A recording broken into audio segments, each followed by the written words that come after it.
Hello, नमस्ते बच्चों। Welcome to back our channel fun and learn with Alka. कल हमने कक्षा 7वीं विषय हिंदी शब्द संपदा पाठ 4 यह पढ़ा था। इस पाठ के स्वाध्याय के लिए आज हम चर्चा करने वाले हैं। आपको बताया था हमने कि यह पाठ 2 बार पढ़ के रखना है। आपने पढ़ा ही होगा, यह आशा करती हूँ। चलिए आइए देखेंगे मैंने क्या समझा। इस पाठ में हमने सबने क्या समझा? तो भाषा के कारण ही मानव संस्कृति का विकास संभव हो सका। शब्द मनुष्य को मनुष्य से और ज्ञान से जोड़ते हैं, हंसाते हैं, प्रेरणा देते हैं। इसके लिए वाचन आवश्यक है।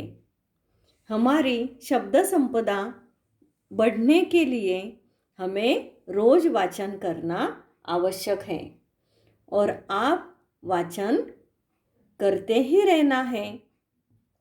आइए, इस शब्द वाटिका से आपने यह शब्द अपनी कॉपी में लिखे होंगे। इसमें नए शब्द हैं। तकलीफ यानी परेशानी, निष्क्रिय कृतिहीन, मिलनसार मिलजुल कर रहने वाले, यह हुए नए शब्द। इस पाठ में कुछ मुहावरे भी आए हैं। दरार पड़ना यानी दूरी बढ़ना। दूसरा मुहावरा है अनाप शनाप बोलना यानी निरर्थक बातें करना। आइए अब देखेंगे विचार मंथन। इसमें हमें विचार दिया है कथनी मीठी खांड सी। खांड यानी खड़ी शक्कर, मीठी यानी आपको पता है सबको मीठी चीज़ें पसंद है। कथनी मीठी खांड सी, यह दोहा है। इस दोहा का अर्थ ऐसा है कि शुद्धातुर मनुष्य यदि उत्तमोत्तम स्वादिष्ट पकवानों के नाम ही रटता रहे तो वो उसका पेट कभी भरेगा नहीं। शुद्धातुर यानी जिसको बहुत व्याकुल है भूख के कारण, उसने यदि अच्छे अच्छे स्वादिष्ट पकवानों के नाम ही रटते रहे उससे उसका पेट भरने वाला है क्या? तो बच्चों देखो, नहीं। बातें करने से कुछ नहीं होता, बातें करने से कुछ नहीं होता। उस बातों पर हमें कार्य करना, अपने जीवन में वह बातें लाना महत्वपूर्ण है। यानी बातों के साथ कार्य भी, श्रम भी महत्वपूर्ण है। हमने स्वादिष्ट पकवानों के नाम ही लेते रहे और पकवान जब तक हम खाते नहीं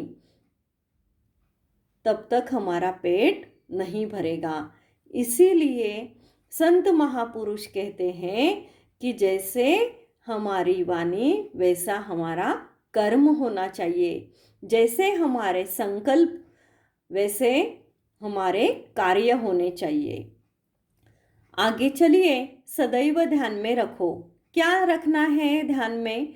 शब्दों का प्रयोग सावधानी से करना चाहिए। यह बात सबने सदैव ध्यान में हमेशा के लिए रखनी है।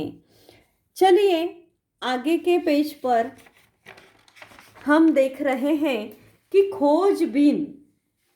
खोजबीन में क्या करना है आपको? हजारी प्रसाद द्विवेदी की कबीर ग्रंथावली से 5 दोहे ढूंढकर सुंदर अक्षरों में लिखो। आपको यह ग्रंथावली ढूंढनी है। कहाँ ढूंढोगे? यूट्यूब पर या तो फिर गूगल में सर्च करके वह ग्रंथावली से आपको 5 दोहे लिखकर वह अपने जो विषय शिक्षक है विषय अध्यापक हैं उनको लिखकर उसका फोटो डालना है। आइए, अध्ययन कौशल्य। जानकारी प्राप्त करने के विविध संदर्भ स्रोतों के बारे में पढ़ो और उनका संकलन करो। आप कहाँ कहाँ से जानकारी प्राप्त कर सकते हैं? या तो किताब से, गूगल से, यूट्यूब से, आप जानकारी इंटरनेट से, या फिर कंप्यूटर से आप जानकारी प्राप्त कर सकते हैं। यह हुआ जानकारी प्राप्त करने के ये सारे स्रोत हुए, उनके बारे में पढ़ना है और उसका संकलन करना है। आइए, यहाँ स्वाध्याय में दिए हैं प्रश्न पहला, 3-4 वाक्यों में उत्तर लिखो। इसमें क दिया है, भाषा का क्या अर्थ है, इसके कारण क्या हुआ है। देखिए माय डियर स्टूडेंट, भाषा का अर्थ यहाँ लेखक ने बताया है कि भाषा का अर्थ है सार्थक शब्दों का व्यवस्थित क्रमबद्ध संयोजन। दुनिया की सभी ज्ञान भाषाओं का विकास भाषा के कारण ही हुआ है। भाषा के कारण ही मानव संस्कृति का विकास संभव हो सका है।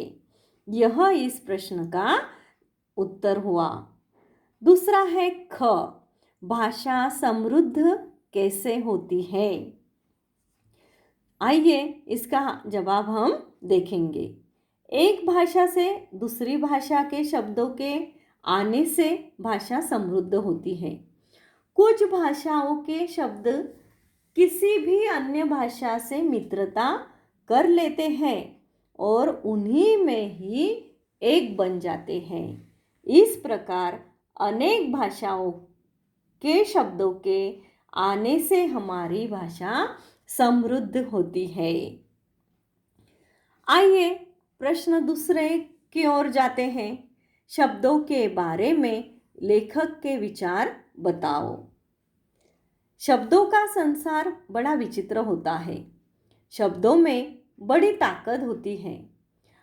शब्द मनुष्य को ज्ञान से जोड़ते हैं, मनुष्य को एक दूसरे से जोड़ते हैं, मनुष्य को हंसाते हैं और रुलाते भी हैं। यह शब्दों के बारे में लेखक के विचार हैं। आइए, प्रश्न तीसरे की ओर जाएंगे। भाषा समृद्धि के कारण लिखो। अभी देखिए, हमने देखा कि भाषा कैसे कैसे समृद्ध होती है, उसके कारण हमें बताना है। कुछ भाषाओं के शब्द किसी भी अन्य भाषा से मित्रता कर लेते हैं और उन्हीं में से एक बन जाते हैं। इस प्रकार अनेक भाषाओं के शब्दों के आने से हमारी भाषा समृद्ध होती है।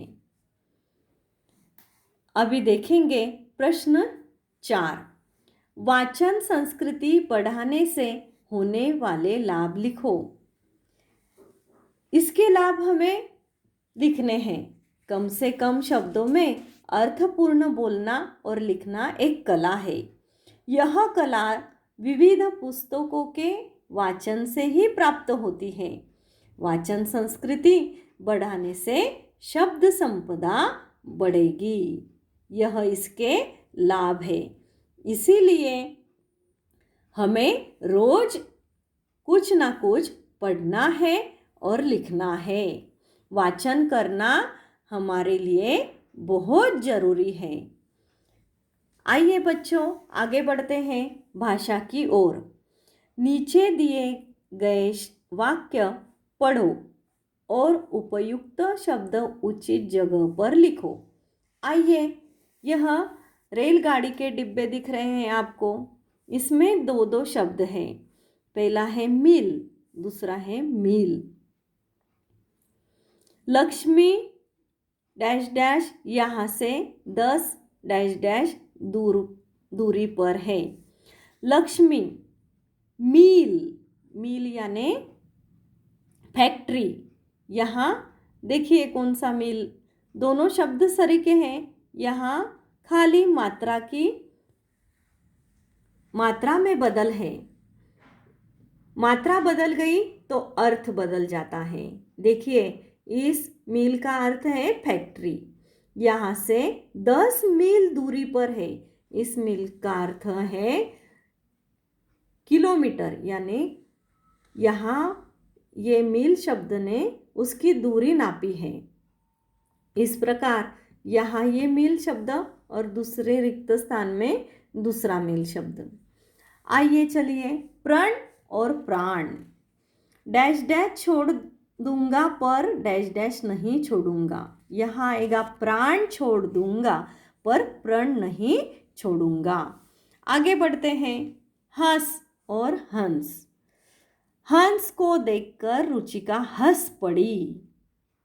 आई आपके बात समझ में? कौन सा शब्द कहाँ लिखना है? आगे चलते हैं, कोश और कोश। शब्द कोश में कोश शब्द मिलता है। कोश, कोश। आगे देखिए, दिन, दिन। दिन रात दीन दुखियों की सेवा करना सभी का कर्तव्य है। ये दिन यानी दिवस, और दूसरा दिन यानी जो गरीब है उसके लिए यह दिन शब्द है। कुल और कुल। नदी के कुल को कुल जल समेटा नहीं जा सकता। आगे चलते हैं, आगे बढ़ते हैं, दिया और दिया। दिवाली में हम दिए जलाए हैं हमने, यहाँ ये दिया शब्द आएगा। दिया दिवाली में जलाकर देहरी पर रख दिया। आगे देखिए, पिता, पिता। बालक पिता से पानी पीता है। आपको समझ में आया होगा शब्दों का किस प्रकार हमको चुनाव करना है और उचित शब्द उचित स्थान पर ही लिखने हैं। यह पढ़ाई, इस प्रश्न के उत्तर आपको आपके कॉपी में लिखने हैं, और जो यह शब्द किस प्रकार हमने रिक्त स्थानों में लिखे हैं उचित शब्दों को चुनकर, यह भी आपको अपनी पहले तो बुक में लिखने हैं और उसके बाद नोटबुक में लिखकर उसके फ़ोटो निकालकर आपके जो विषय अध्यापक हैं उनको भेजने हैं। चलिए, नमस्ते।